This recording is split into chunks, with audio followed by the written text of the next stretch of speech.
Back after a lunch break. I hope you got a bite. James Tucker with ADAP. We have a really nice crowd today.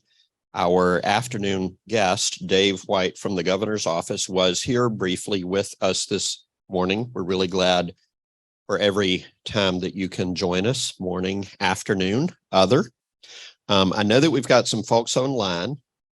So I do want to do a brief introduction of Dave. And for those of you who know me now, you know that my introduction is not going to be reading USCV.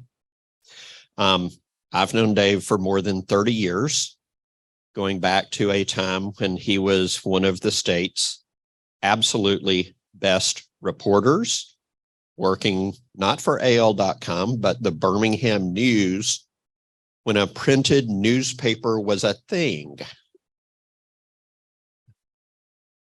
Something like that. But Dave has been working in the office of the governor, not just for this governor, but has worked for the governor of Alabama for a number of years now.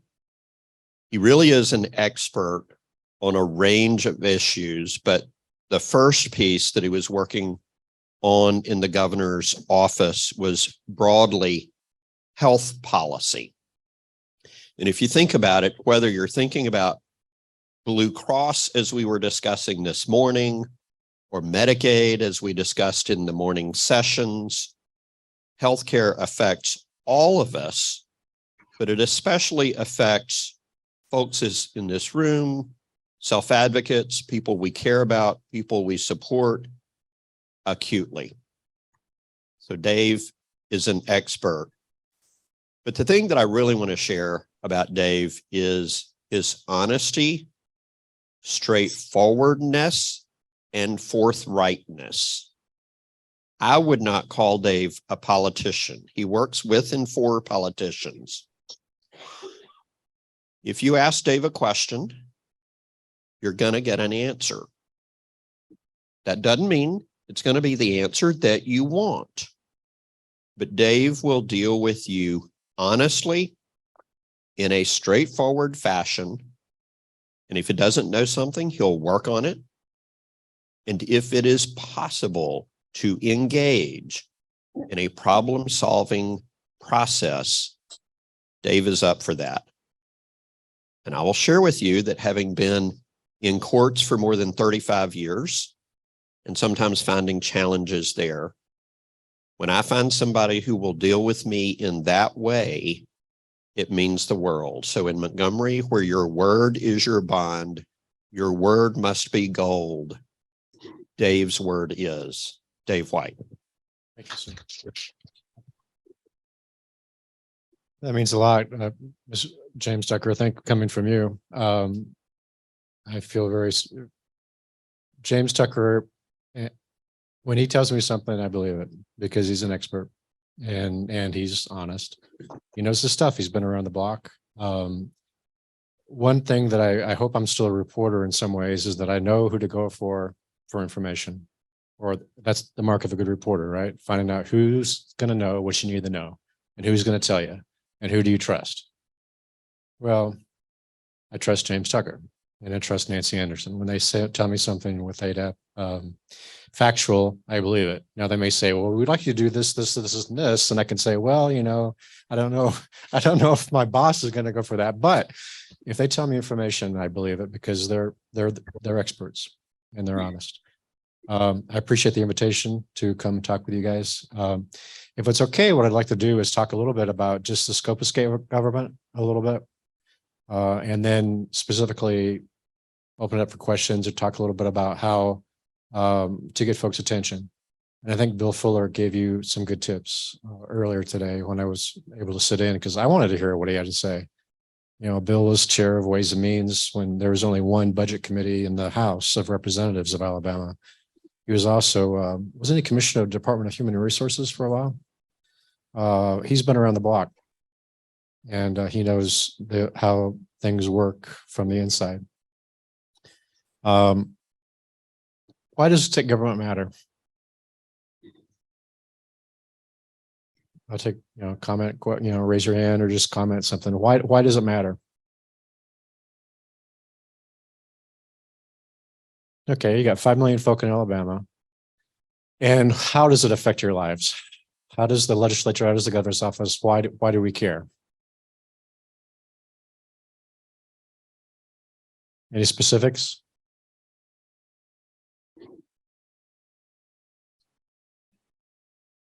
Schools in which our children are educated. It's the healthcare facilities that if we become ill and need medical attention, our state government is involved in just a variety of roles in everyday life.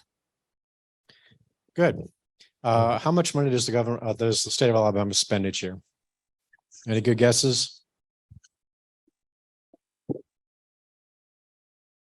Roughly, if you include federal pass-through dollars, federal money we get, roughly 40 billion a year. How many bodies do we employ? The state government.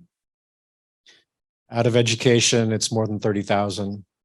In education, I mean, I haven't checked the numbers recently, but it's more than 90,000. It's probably, including higher ed, it's more than 100,000, including 4-year schools, 2-year schools, and K-12, including teachers and support personnel.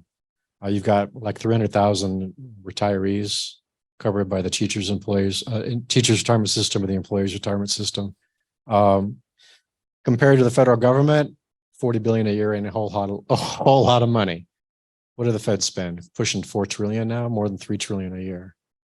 So trillion with a T. That just kind of boggles my mind. I look at the size of a bill that we deal with, and then look at some of the most recent bills that have been filed that are 2,800 pages. And I think, my goodness sakes, it's a different ballgame up there. But you guys live under state government, you guys live under federal government, you guys live under, I take it, most of you a county government, all of you, and then probably most of you a city government or a town government, right? So there are different layers of government, you got different regional associations. It's a lot of folk in some ways, but then compared to other, compared to Walmart, we're kind of small. At least the state is. What I deal with a lot, yeah. The Alabama Government Manual is a good piece of information as far as what kind of agencies do you have and boards do you have in the state. When you got a couple hundred boards and agencies, commissions that are created by the state, that's ballpark, as well as different agencies and stuff, and they all have legislation that created them or that authorized their creation. This is a good tool. You should be able to get it online. If you can't, you can request a copy. Alabama Government Manual by the Alabama Law Institute, which is based in the state house. This is a fun budget to look at, or a fun document to look at, the executive budget. The governor's going to put her next one out in a couple of weeks. This is the 2023 fiscal year, the 2024 fiscal year. Executive budget will be coming out again in 2 weeks. It's what the governor asked for all the various more than 100 lines of spending in the education budget and the operating budget.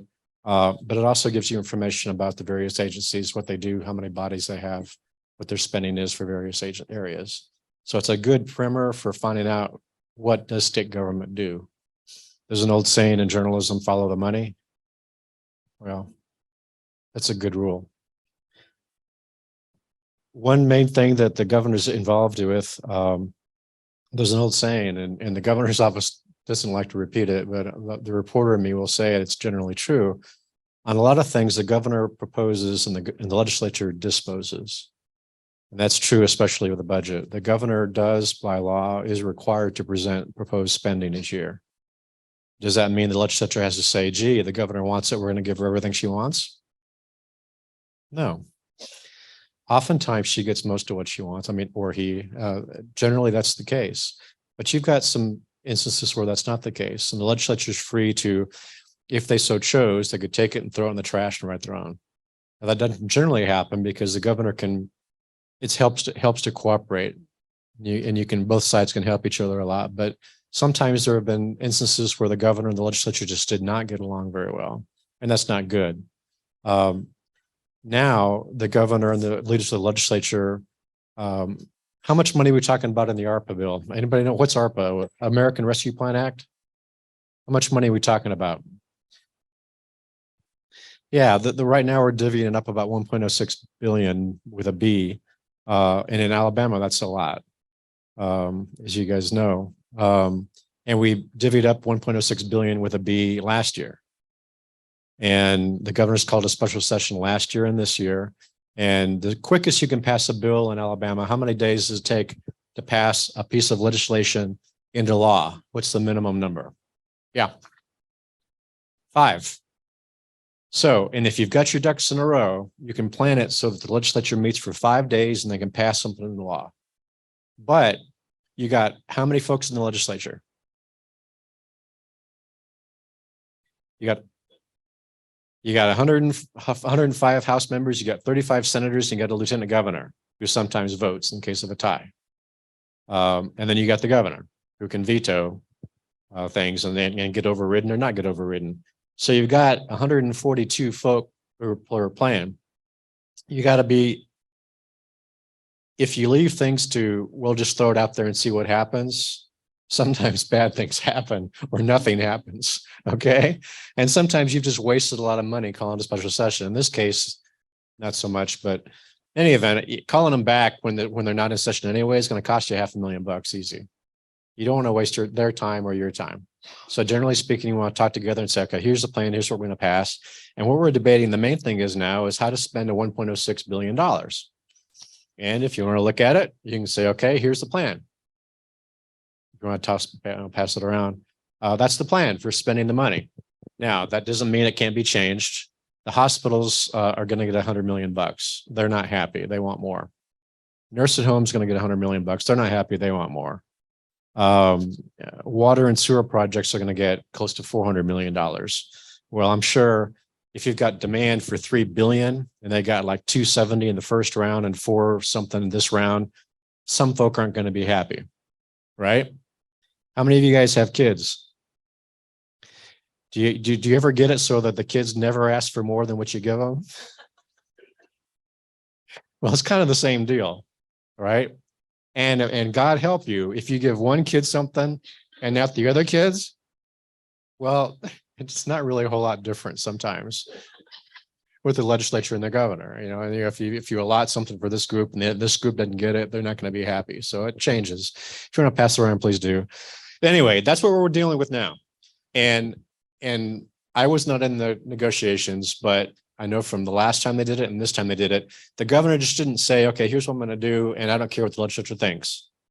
She said, look, we want to do this quickly and efficiently, and I want to talk with leaders in the legislature to find out what they want so that we can get up with a document that everybody can support. Doesn't mean everybody's going to love everything in it, but everybody can say, okay, I'm good with it. Now, I'm knock on wood on that because you never know. You know, wild cards can happen, weird stuff can happen. But generally speaking, if it's like last year, it'll pass in 5 days. So the special session started Wednesday, then Thursday. It'll be debated in the House on Tuesday. It'll go to a Senate committee either Tuesday or Wednesday, and then it'll go to the full Senate on Thursday. And it could become law on that day, 5 meeting days.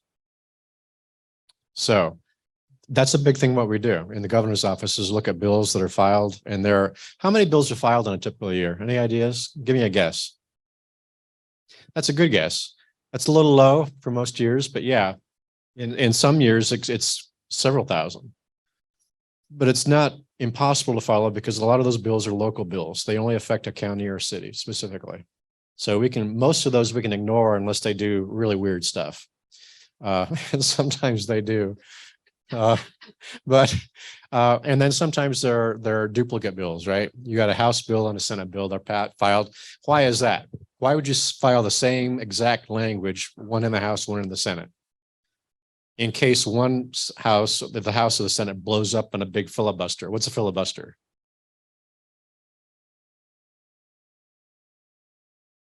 Exactly. Yes, but it's done for a reason. It's done to delay something to try to kill it.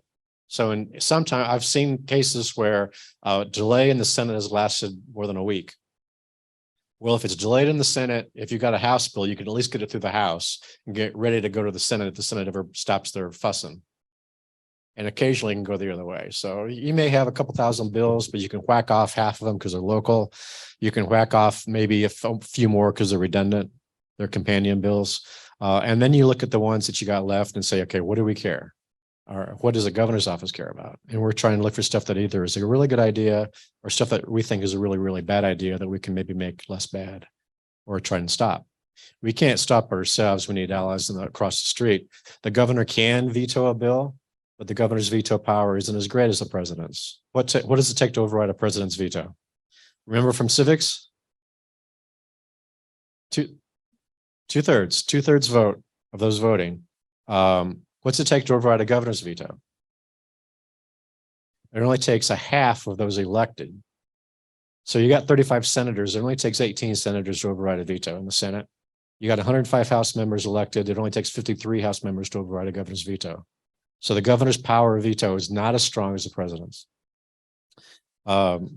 She's got to work with the legislature. Optimally, both sides want to work with each other.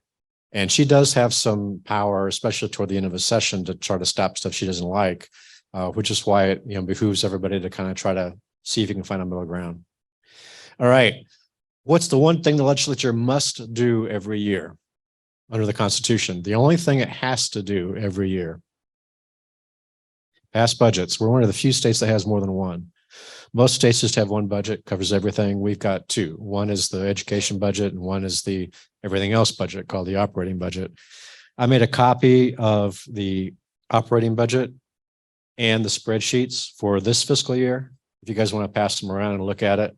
And it gives you just a small idea of all the more than 100 line items and agencies and boards and stuff that get money or that the legislature appropriates money for.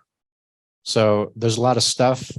The education executive budget's a good one to look at. The Alabama Government Manual, if you just want to be, oh my goodness, I didn't know there were that many state associated groups in the world. Well, there are. Okay. There are also some really good sources of information online from the finance director and from the legislative services agency. If you guys care about this, keep it. If you don't, throw it in the trash. It's your call. I've made some printouts for another group earlier about what I find to be useful. Okay, that might be better. Useful websites, especially on government, state government, and especially about healthcare, because that's a main focus of mine, although I also do other areas. And that may not be everybody, so if you can share, but I made like 18 copies, maybe that's not enough.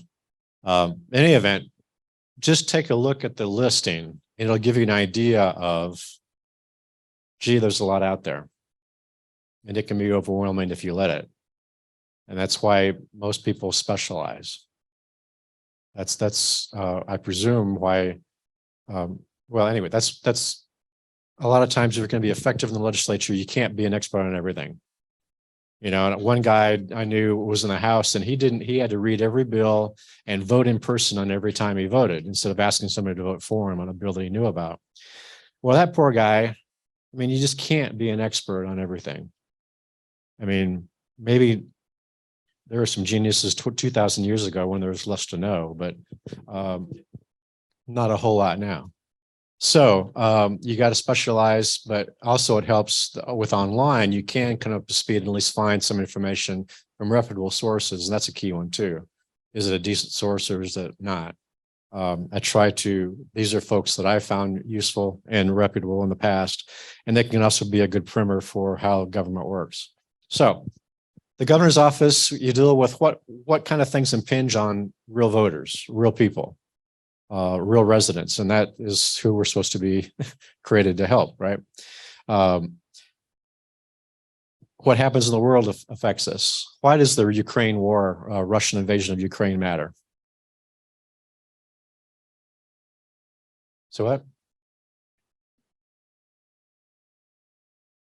It's not an enemy. Yeah, it's been kind of neutral, but why do we care about the Ukraine war?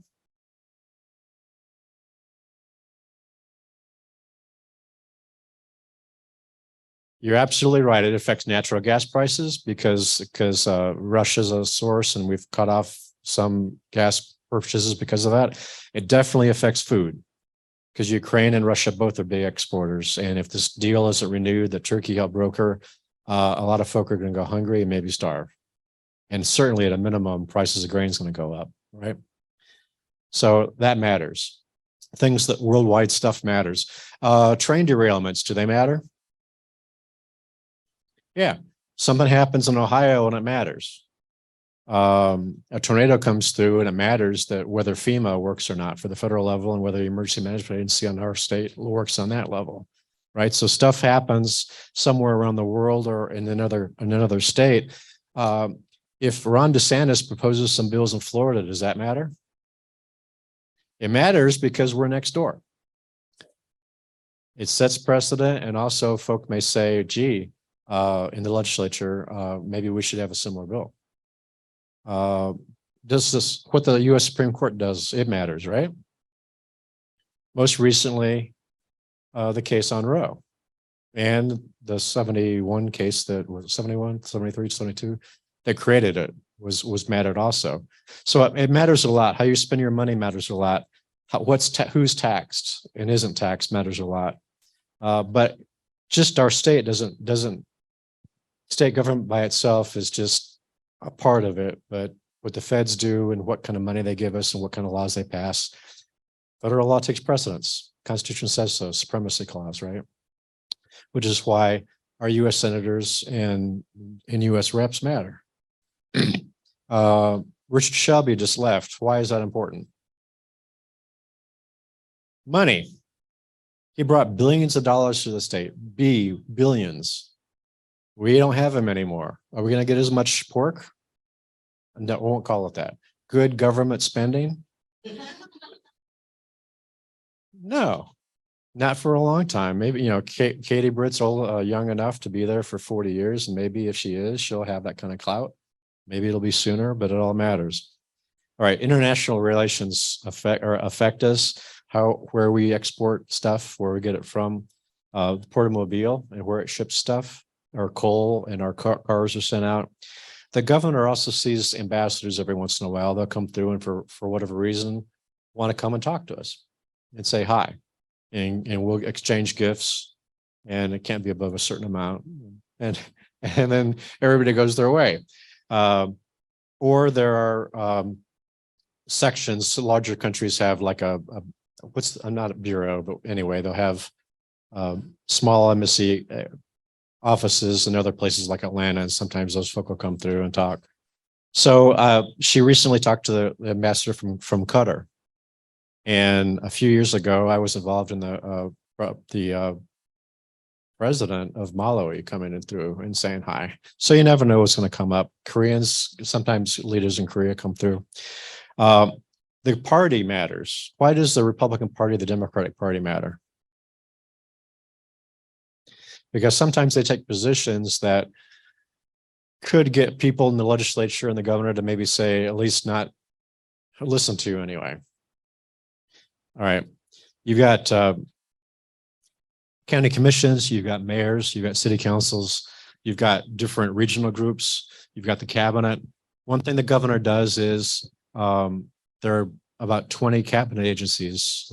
The Revenue Department, Department of Human Resources, Rehabilitation Services is not cabinet level, but it's still a major area. Medicaid, mental health, transportation.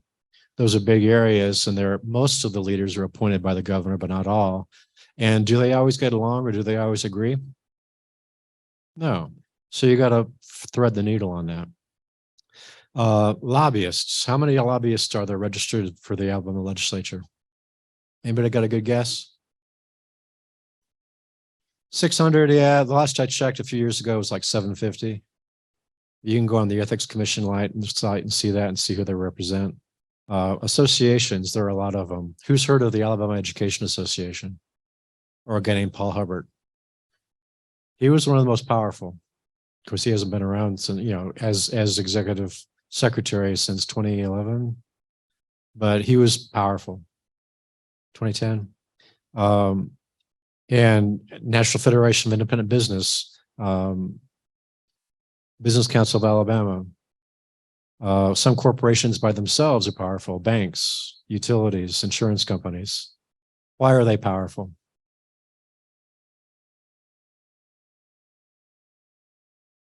They've got money, they give money, and they also serve hundreds of thousands of people, right? If you can deliver votes, which is AEA could, the Alabama Education Association, they could deliver votes, or at least they had a newspaper and say, these guys with pictures voted our way, these guys didn't with pictures. That carries some weight when you circulate to 100,000 people. And then their spouses may see it and listen. They also spent, back when $2 million was a lot of money, spent $2 million a year, mostly on the legislature, when other people ignored the legislature. You've got companies that are important. You've got hospitals are listened to sometimes. Why? Because we'd be in trouble without them, right? Just as we'd be in trouble without telephone companies or the electric company or banks. They do serve a purpose. They are important.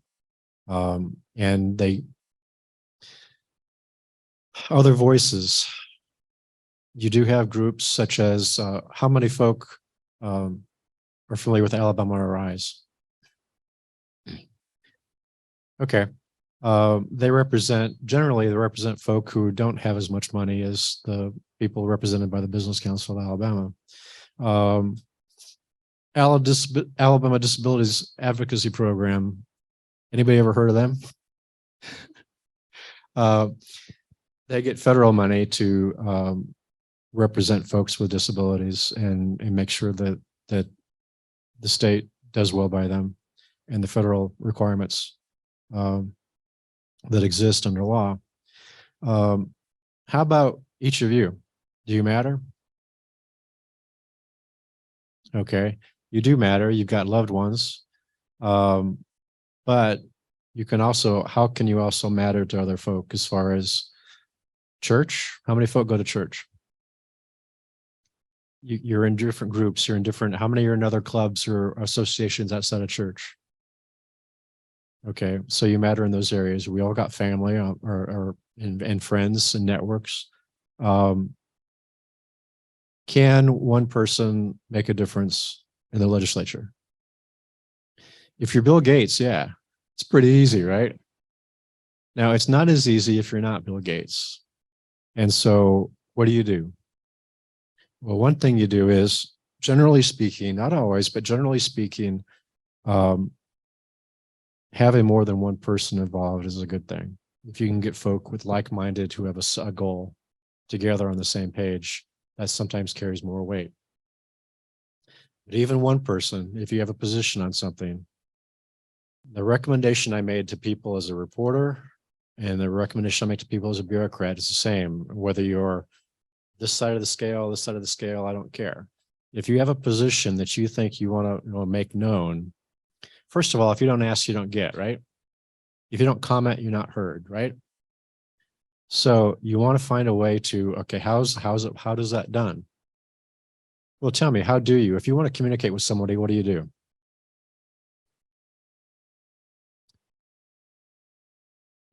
Okay, that's important.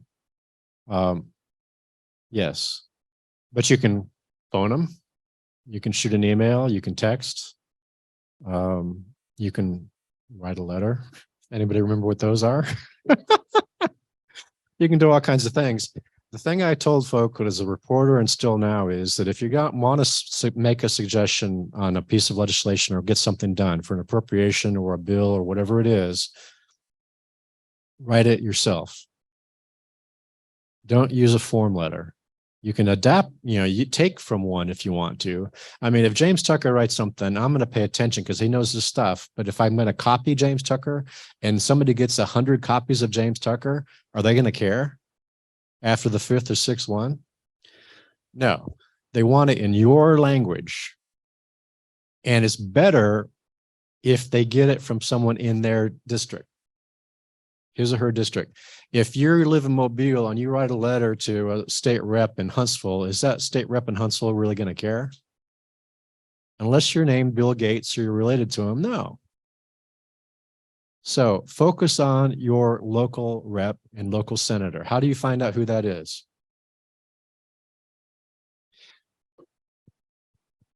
Yes, as I said on that little page, you can go to the legislature's website and you can find other information, find my legislator. It's in one of the upper links. You check on it for other stuff and it'll have on there. You type in your address, you find out who it is. You should know if you're going to be involved in trying to lobby stuff. It helps if you're registered to vote. Okay. Now, he or she's probably not going to take the time to check if you're registered to vote, but he or she will look and see, okay, that's in my district. When he or she looks at your address, return address, right? So start with local folk. You've got an ask to make on, say, a bill that you want passed or an appropriation you want included in a bill. Start with your local folks. And then one of the things that Bill Fuller said earlier today that I thought was quite useful was ask their opinion. Everybody likes to be felt wanted, and it makes a warm little fuzzy feeling. Somebody's asking for my advice. Well, ask them. If the local folk can't say, well, I don't agree with your bill, I'm not going to help you. They usually don't say it that way, but you could say, well, who else should I chat with? Or what do you think would be my best chance for getting this considered by you and your colleagues? That's a great idea. And maybe we don't do that enough on our side that we generally do, though. We try not to think that, yeah, we know everything, because 105 and plus 35 folk across the street may think differently. Make the ask. Then if it's one voice, who's somebody going to listen to more? Maybe one person saying something or 30 people saying something. Assuming they're not, well, assuming other things being equal, more matters. And one reason for that is y'all aren't from the same counties, I know, because I was here earlier, right? But if folk in the legislature here, if 20 of them hear from folk in their district, they're going to talk. That's what lawmakers do. They talk about, how to get reelected. They talk about what's the issue, what we're going to vote on today.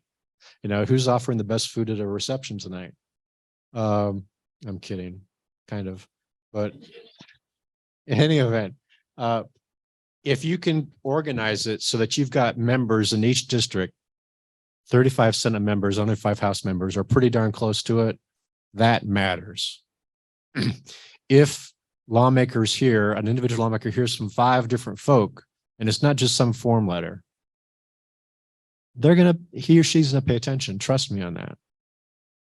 Especially if you take the time to write your own email or write your own letter. So that's important. Generally, you want to start with that and get advice. And if you're in a group, if you're proposing something Alabama Rise has already endorsed, maybe you're dealing with housing or dealing with medicine or whatever it is, join up. Look for allies. If it's something that, pick a group. Generally, there's some very good organizations. If you want to see just how many organizations there are, go on the Ethics Commission website and check the list of lobbyists and see the 700 some odd lobbyists, and they list who they represent.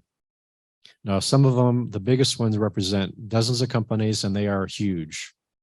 They are international companies. They are big players. Because there may just be that if we were to propose, for instance, one year, a representative proposed a tax on soft drinks. What do you think happened? Coca-Cola hired like 30 contract lobbyists and sent 10 of their own. Those are slight exaggerations, but not much. And just covered that place wall to wall. Okay.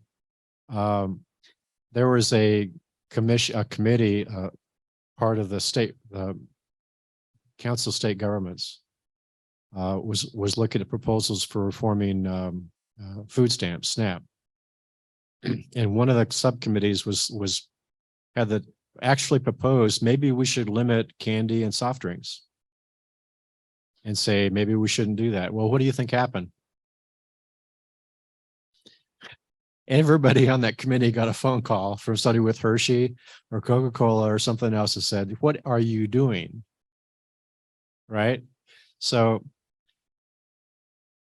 being connected to a group is a good thing. This group is a good thing. ADAP has clout. Alabama Rise has gotten some stuff passed. Even though I don't think ADAP can, and Alabama Rise doesn't give much in the way of contributions. Money is important. Why? If you're a politician, why do you want money? It's to get elected in this state. Unfortunately, there was some the most recent stat for a Senate race this last time around was the typical spending was like for a winner was like $2.5 million. And the most expensive race, I think, was Georgia, and it was in the hundreds of millions of dollars spent. Hundreds of millions of dollars spent for one seat. Back in the day, 30 years ago, you could run and get elected to the Alabama House for a few $1,000 if people knew you well and you were well established. Jack Venable used to brag. He's a guy that's long past, but he was a great rep. He bragged he never took more than $100 from anybody. Those days, I don't know if they're past, but pretty darn close. Unless you're extremely well known outside of it, you don't need the money for advertising. You're going to spend a lot of money in this race, and especially for a statewide race.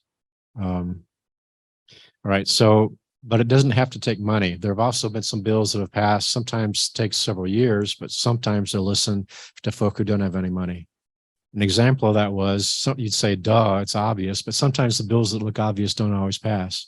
And one of them that was obvious and did pass in 1 year, in the first time it was proposed, was a bill saying that if someone been sexually assaulted, he or she didn't have to pay for his own or her own test kit.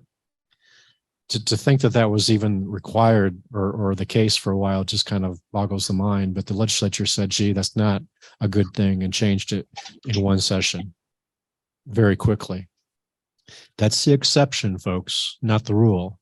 Generally speaking, it takes years sometimes for an idea to pass, but eventually it can.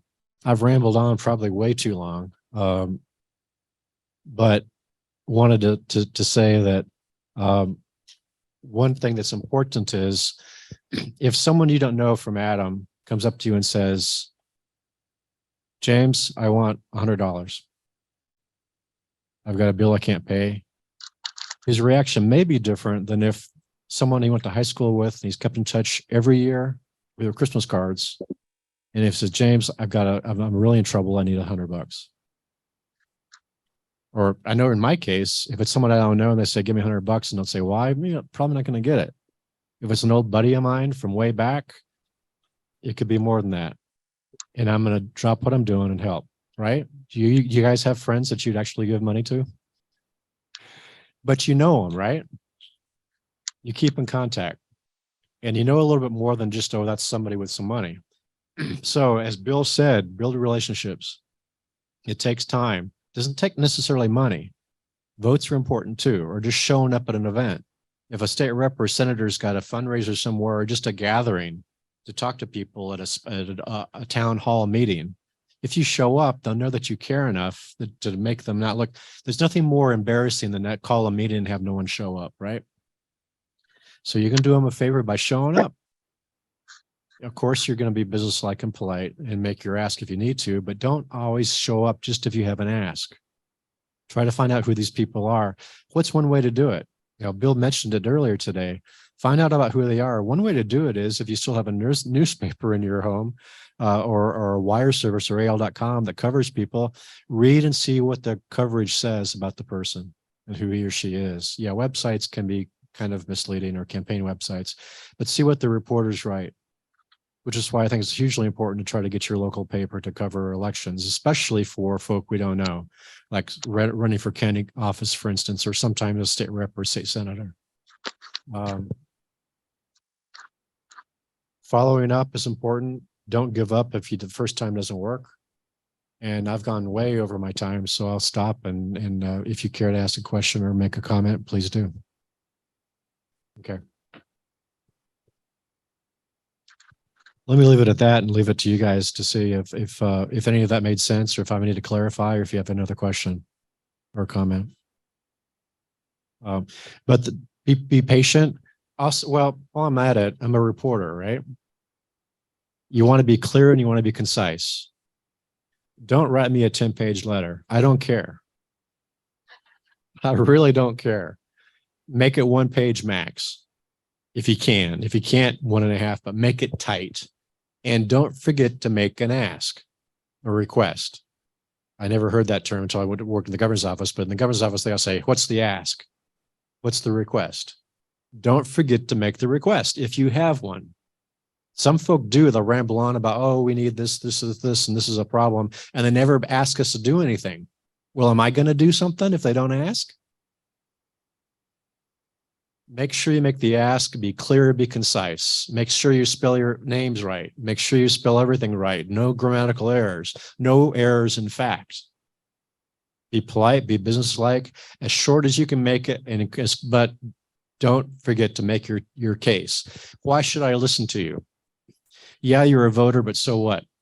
Am I going to listen? Well, you're going to listen if you have an idea that's going to help a lot of folk or if it's going to save money for the state.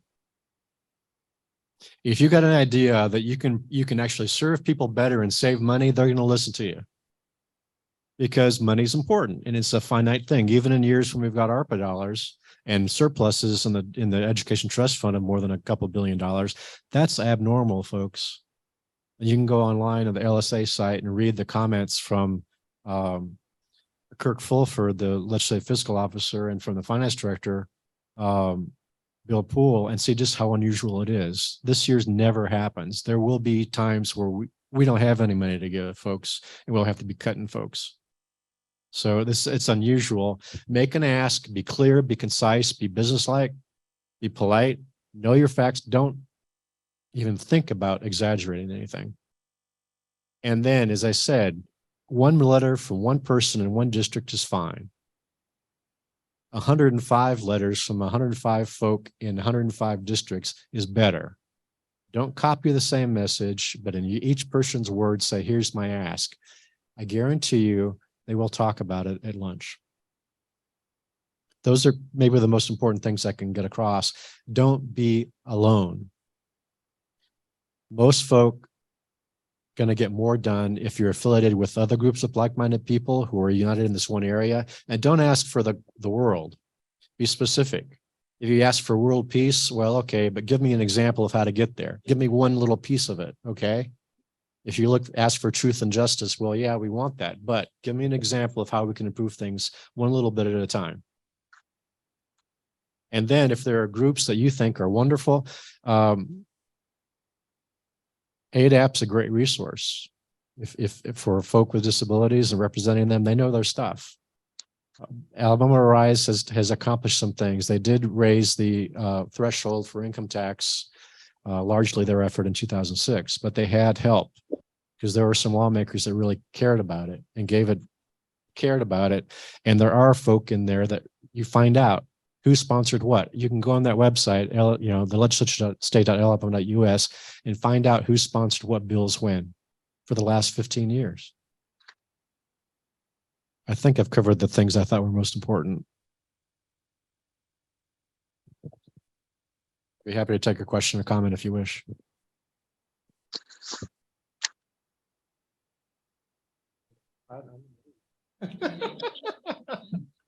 Yes, ma'am.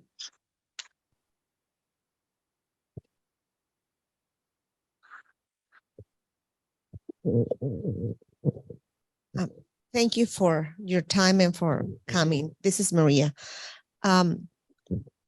These are a lot of numbers to digest. Yes. But my question is related to the money that the local education agencies, the State Department of Education will get. Can you explain to us, if you are knowledgeable about this, how does that money trickles down and it gets divided among the districts? How is it decided why Auburn gets this much money and Opelika gets this much money in terms of special education services? And how can we advocate for more funding for certain? Okay, you're talking about not just the whole Department of Education. You're talking about special education funding. I'm not the guy for that. We've got three people that focus on education and workforce, and there would be more to ask. If you're talking about general appropriation of dollars, generally speaking, if you've got 735,000 kids in public schools, K-12, and you do roughly, generally speaking, you start with a relatively equal appropriation, and sometimes just set a minimum for smaller systems and how much they get. I know that's how it's done in some spending areas, but as far as for special education funding, I'm sorry, I don't know.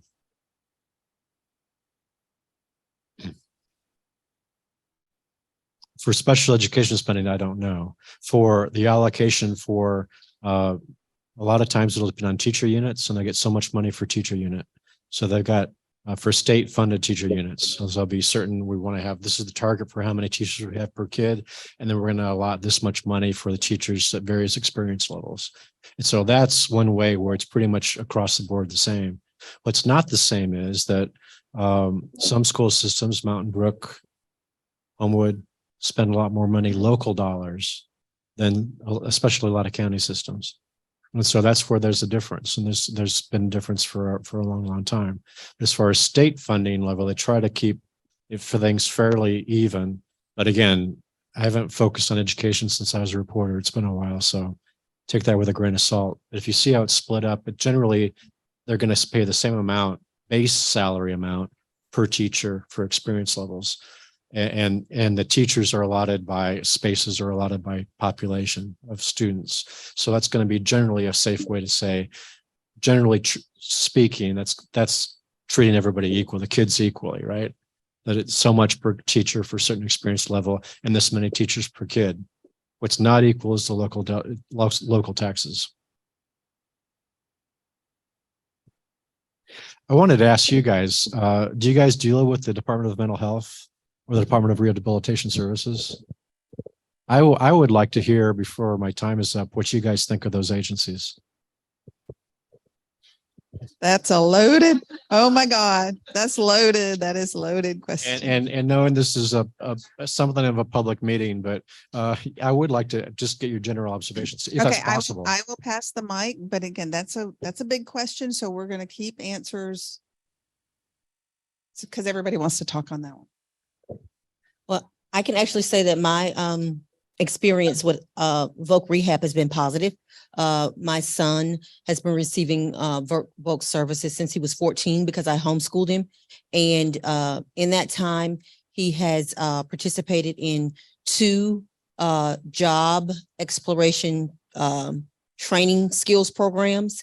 And he's also received his permit. And now he's in the process of getting his training to get his driver's license. And because of other red tape, so to speak, what we've done right now so that he can do something this summer is that I've collaborated with Voc Rehab, Triumph Services in Birmingham, and a local contractor to provide him with a job skills training opportunity this summer because of red tape.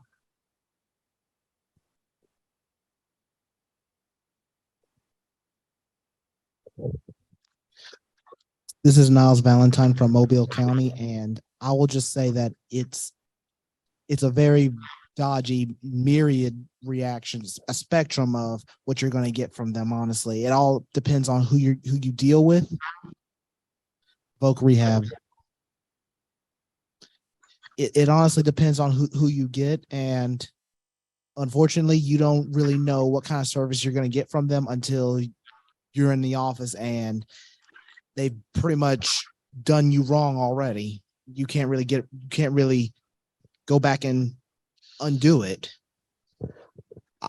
In Mobile County, one reason why I started student-to-student social skills tutoring service, as well as why I'm also trying to open Valentine's services and products, is because I feel like they're not Voc Rehab in Mobile County. They do their job a lot less often than I would like. It feels like somebody's going to have to handle that privately at this point.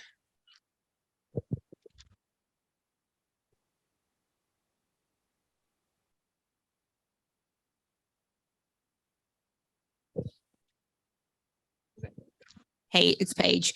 In regards to the Department of Mental Health, the biggest thing I can say is lack of communication at all. And so like understanding what's available or like even where we stand as a family. So he was on elderly and disabled in 2016.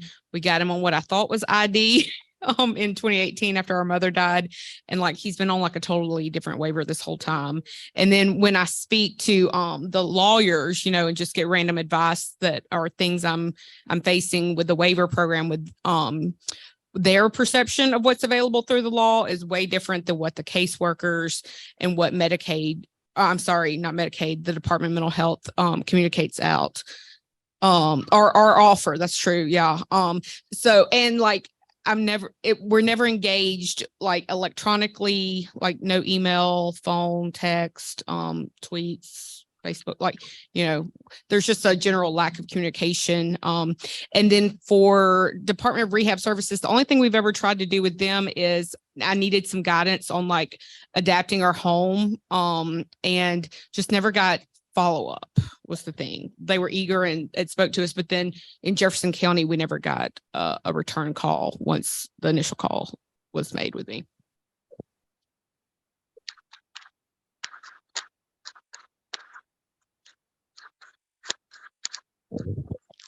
Hi, my name is Veronica McGee, and I just wanted to make you aware of a service that's really been taking hold in other states, and it's called self-direction. So what that means is Kyle, my son Kyle, through his waiver, can self-direct, which means he can choose who he wants to provide his personal care via using an agency that is a Medicaid provider. What that means for Kyle is that he can pay his worker higher wages, and he can also find more workers because he can pay higher wages. But what is happening in our state is self-direction is not getting, I don't think, and many of us families think it is not getting enough systematic infrastructure. So to help families be educated and more aware of self-direction. And if you could look at the OIG report that was done in 2021, which showed that they did a study comparing the amount of fraud compared to agency providers of personal care versus families who were self-directing their personal care. There was less than 1% fraud for families who were self-directing their personal care compared to the much higher percentage of agency provided personal care. So that OIG study has really gripped a lot of states, and their states are looking deeper into that service and making it more available with their Medicaid budgets, because again, it's has provided a lot of cost savings for their Medicaid budgets. So instead of more of their money going out to an agency that has layers of costs, the families have more budgetary control, and that's what Kyle wants. He wants more budgetary control over his Medicaid budget. I know mental health does have a self-direction program. That's not what you're saying. You're saying that's not as well known. We do have a self-direction budget in our state. We do have that service, but we need more money that can help us create a stakeholder group, help provide money to DMH to bring more education and more infrastructure to implementing and getting it to more families in rural areas and other areas of the state. Okay, and these questions or comments raise another issue, and then I'm going to leave so I don't get into the 2:00. It's the same with agency workers as it is with legislators. If you communicate, and if the level of the person that you're working with directly, if he or she isn't responsive in your opinion, ask him or her, okay, is there someone else I may talk to? And go up the chain. So if it's somebody that you're dealing with, ask to talk to, is there a county supervisor or a regional supervisor, and make the ask and get the comment information, and eventually go up to the deputy commissioner level. If you have to, eventually up to the commissioner level, but it likely wouldn't. The deputy commissioner or associate commissioner is going to notify, in the case of these agencies, her what's going on. I know Kim Boswell and Jane Elizabeth Berdishaw, and I think they are good public servants, but that doesn't mean that the services we provide are always optimal or meet the standards that you think they should meet. So if they don't, call it to people's attention, please. If you have suggestions or requests, make them. And again, as I said earlier, please be clear and concise. I suspect that, and make the ask and make it clear, and ask who the next person up the chain is. I suspect Ms. Anderson and Mr. Tucker are very aware of who the players are in mental health and rehab.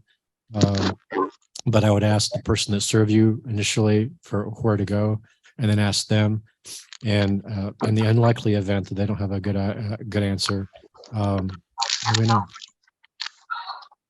They've got my contact information or I'll leave you my card. But generally, I'm not going to say do this, do that, because I'm not going to presume to know more than the folk at the agencies. But I can say, hey, a constituent said she's had problems. Could you please reach out to her? But it'd be better, it'd be easier for me, but to be blunt, more effective if you don't bypass the person who deals with you directly on the local level.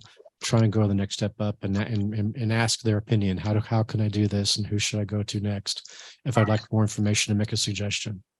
That makes sense? Well, thank you. And thank you guys for the time you've given me, and I appreciate the opportunity to come talk with you guys.